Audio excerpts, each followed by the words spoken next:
You know, most Americans use credit cards all the time. In the majority of cases, this is a convenience or a temporary, occasional crutch, a means to make life a little easier, to make the rare, large, or unexpected purchase that's paid off as quickly as possible.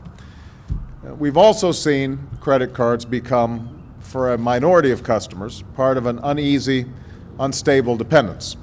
Some end up in trouble because of reckless spending or wishful thinking. Some get in over their heads by not using their heads. And I want to be clear, we do not excuse or condone folks who've acted irresponsibly. We don't excuse irresponsibility. But the reason this legislation is so important is because there are many others. Many who've written me letters or grabbed my arm along rope lines or shared their stories while choking back tears, who've relied on credit cards not because they were avoiding responsibilities, but precisely because they wanted to meet their responsibilities and got trapped. These are hardworking people whose hours were cut or the factory closed, who turned to a credit card to get through a rough month, which turned into 2 or 3 or 6 months without a job. These are parents who found, to their surprise, that their health insurance didn't cover a child's expensive procedure and had to pay the hospital bill. Families who saw their mortgage payments jump and used the credit card more often to make up the difference. These are borrowers who discover that credit card debt is all too easily a one-way street. It's easy to get in, but almost impossible to get out.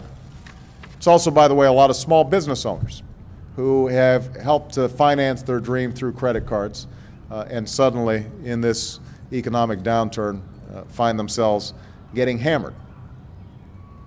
Part of this is the broader economy, but part of it is the practices of credit card companies.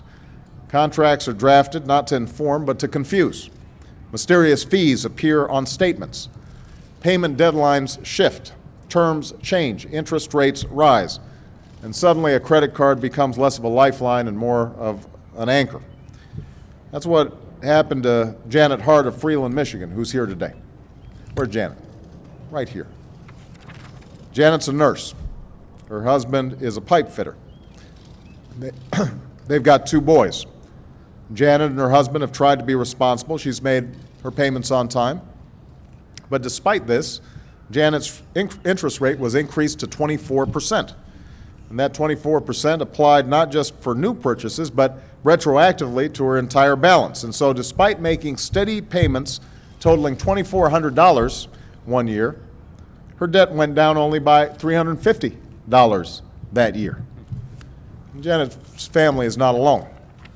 Over the past decade, credit card debt has increased by 25% in our country. Nearly half of all Americans carry a balance on their cards. Those who do carry an average balance of more than $7,000. And as our economic situation worsened and many defaulted on their debt as a result of a lost job, for example, a vicious cycle ensued. Borrowers couldn't pay their bills, and so lenders raised rates. As rates went up, more borrowers couldn't pay. Millions of cardholders have seen their interest rates jump in just the past 6 months. 1 in 5 Americans carry a balance that has been charged interest rates above 20%, 1 in 5. I also want to emphasize these are costs that often hit responsible credit card users. Interest can be charged even if you pay your bill on time. Rates can be increased on outstanding balances even if you aren't late with a payment. And if you start to pay down your balance, which is the right thing to do, a company can require you to pay down the debt with the lowest interest rate first, instead of the highest, which makes it much harder to ever get out of the red.